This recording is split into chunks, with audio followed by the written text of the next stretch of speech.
आज मैं अपने चैनल में ये इंकशाफ करूँगा कि ये प्रोफेशनल शूटर कौन है, इनकी नर्सरियाँ कौन सी हैं, इनके सरपरस्त कौन हैं। मैं इतने बड़े बड़े नाम अपने इस सीने में महफूज किए रखा हूँ, अब उधार पे भी लोग मार देते हैं। इनका अब लिंक जो है वो इंटरनेशनल माफिया से भी जुड़ गया है। बाहर बैठ के ये कॉल करते हैं, पुलिस की आंखों के सामने होता है, पुलिस के इल्म में होता है। शेख असगर मरहूम और एक माजा सिख की दुश्मनी चलती है।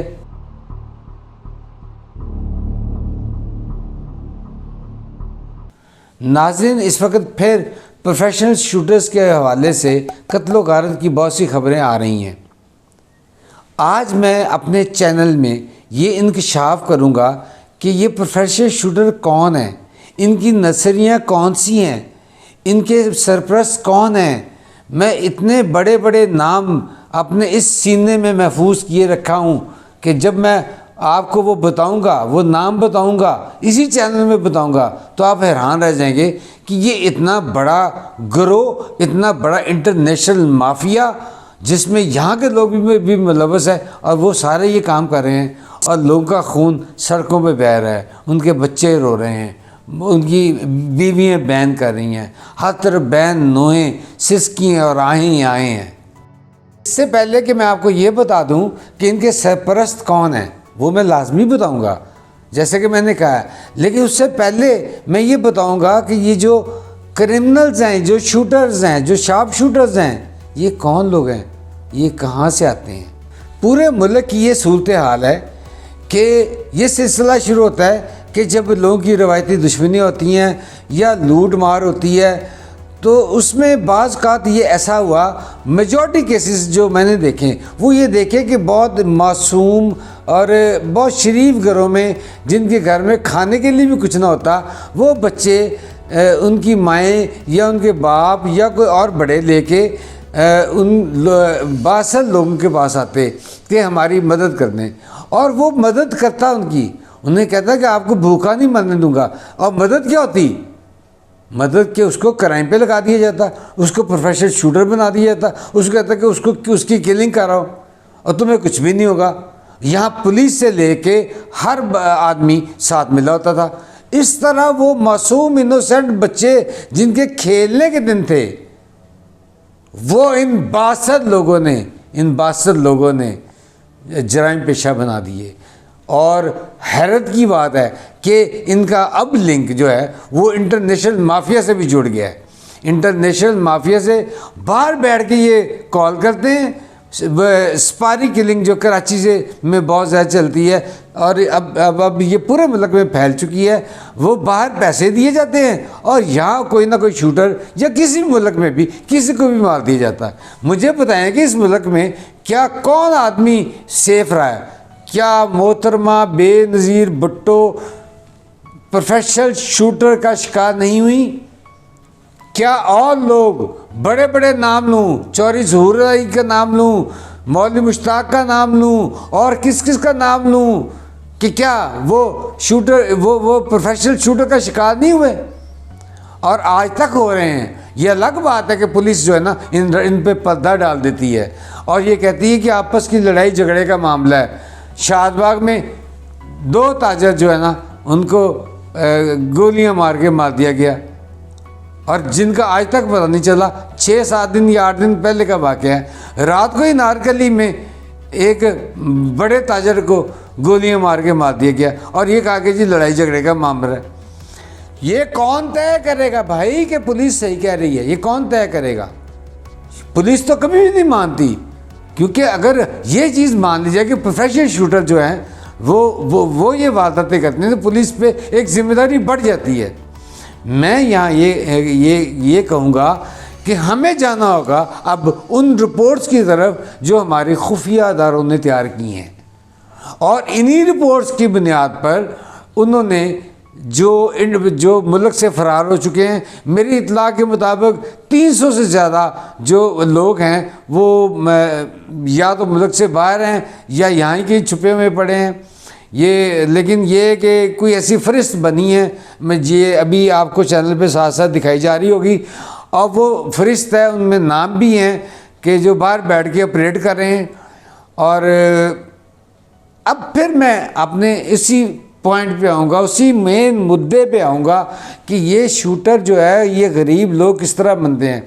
मिसाल के तौर पे लाहौर में शेख असगर मरहूम और एक माजा सिख की दुश्मनी चलती है।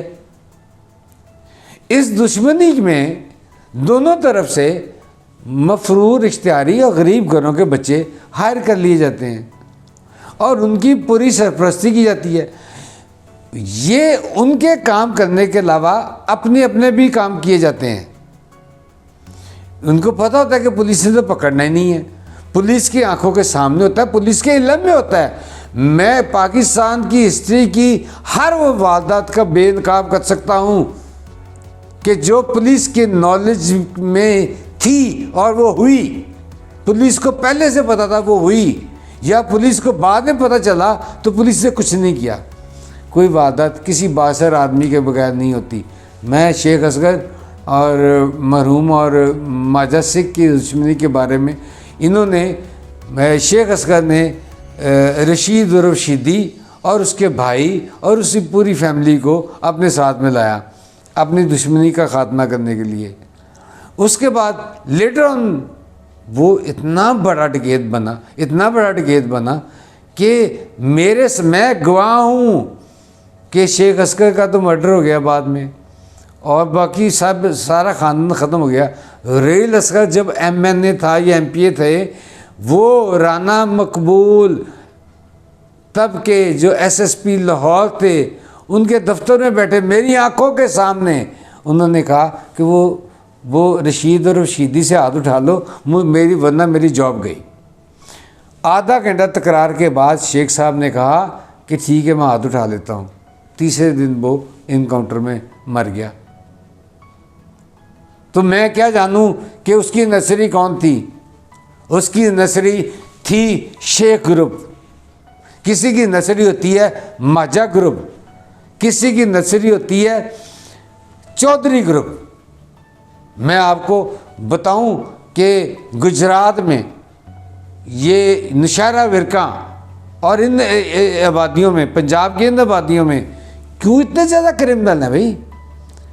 सारे जितने पॉलिटिशियंस हैं, बड़े बड़े नाम हैं, उन्होंने सपोर्ट किया है, वो सपोर्ट करते हैं और फिर जब ज़रूरत पड़ती है तो फिर वो मर भी जाए तो उनको फ़र्क नहीं पड़ता कोई भी।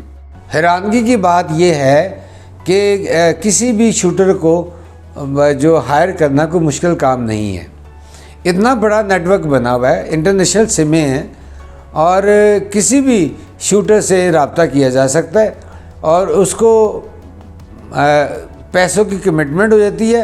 उसके बाद वो जिस एरिया का शूटर होता है वो उसको ऑर्डर करता है, वो उसकी ज़िंदगी का ख़ात्मा कर देते हैं।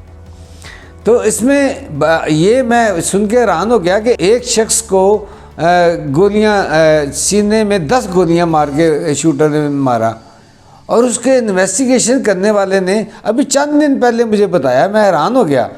मैंने कहा यार 50-60 हज़ार की खातिर अब बंदा मर जाता है, ये गुर्बत का आलम है, ये मुल्क है। उसने कहा 50-60 हज़ार, ये तो उधार पे मारा है। उन्होंने कहा 1.5 लाख आपको बाद में दे देंगे।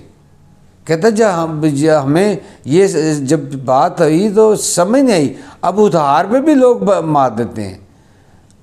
तो मैं जैसे पहले बता रहा था आपको कि इंटरनेशनल सिमें हैं, ट्रेसेबल नहीं होती उस तरह, और फिर इनके बासठ लोगों से राब्ते होते हैं, पुलिस से इनसे राब्ते होते हैं, ये बड़े आराम से काबू में आते हैं, निकल जाते हैं।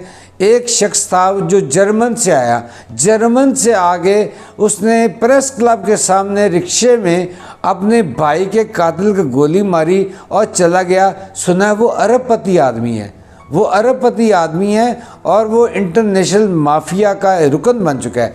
जैसे कि सोवियत यूनियन को जब अफगान वार में शिकस्त हुई तो मैं मॉस्को गया तो पता चला कि मॉस्को तो पूरा माफिया के कंट्रोल में चला गया हुआ है। तो मैं कही माफिया कौन है? तो तब मुझे पता चला, मैंने वहाँ के माफिया चीफ से भी इंटरव्यू किए, लोकल माफिया चीफ, मॉस्को का माफिया चीफ, और वो सबसे बड़ा सूद माफिया बन चुका था। उन्होंने कहा ये सारे वो फौजी हैं जिनको गोली चलाने के अलावा और कोई काम नहीं आता। तो अब उन्होंने माफिया बना लिया। तो इस तरह जो इंटरनेशनल माफिया के कनेक्शन हैं वो बहुत जुड़े हुए हैं। इंसान की ज़िंदगी की कोई कीमत नहीं रह गई और इनको पकड़ा भी नहीं जा सकता। इंटरपोल को जितनी मर्जी ये लिस्टें भेज दें, रेड वारंट निकाल दें, जो मर्जी कर दें, वो कभी नहीं आते। वो जो चले गए हैं वो नहीं आएंगे, ना इनके काबू आएंगे। अगर ये कोई आई वॉश करें तो चंद, जैसे पुलिस की आदत है, या जैसे कुछ लोगों को ला के यहाँ सड़कों पे मार मुर के फेंक दिया जाएगा, कहेंगे कि ये प्रो क्लेम ऑफेंडर या इश्तिहारी थे, इनको हमने ये मार दिया। इसके अलावा कुछ नहीं होगा। तो जैसा कि मैं ये बता रहा था कि बाअसर लोगों और पुलिस के बगैर कोई क्रिमिनल यहाँ काम नहीं कर सकता, पॉसिबल ही नहीं है। अब मैं आपको बताऊं, आप ख़ुद फैसला करें कि वो चौधरी कौन है। आप बताएं कि वो चौधरी कौन है, वो कहाँ के चौधरी हैं, वो जाट कौन है जो शेख अस्कर को भी मर्डर कर जाते हैं। मेरे इल्म में सारे राज दफन हैं, मेरे सीने में राज दफन है, लेकिन मैं ये सवाल आपसे कर रहा हूँ कि आप मुझे बताएं कि ये सब लोग, बासर लोग कौन हैं और इनकी सरपरस्ती कौन करता है, और हमारे अदारों को इनके बारे में आगाही है। अगर आगाही है तो उन पे आज तक हाथ क्यों नहीं डाला गया। नाज़रीन, मैं आपके सामने ऐसी सेंसिटिव स्टोरीज़ लेके आता रहूँगा। अगर आप ये चाहते हैं कि मैं ऐसी स्टोरीज़ आपके सामने लाऊं तो प्लीज़ मेरे चैनल को लाइक करें और सब्सक्राइब करें।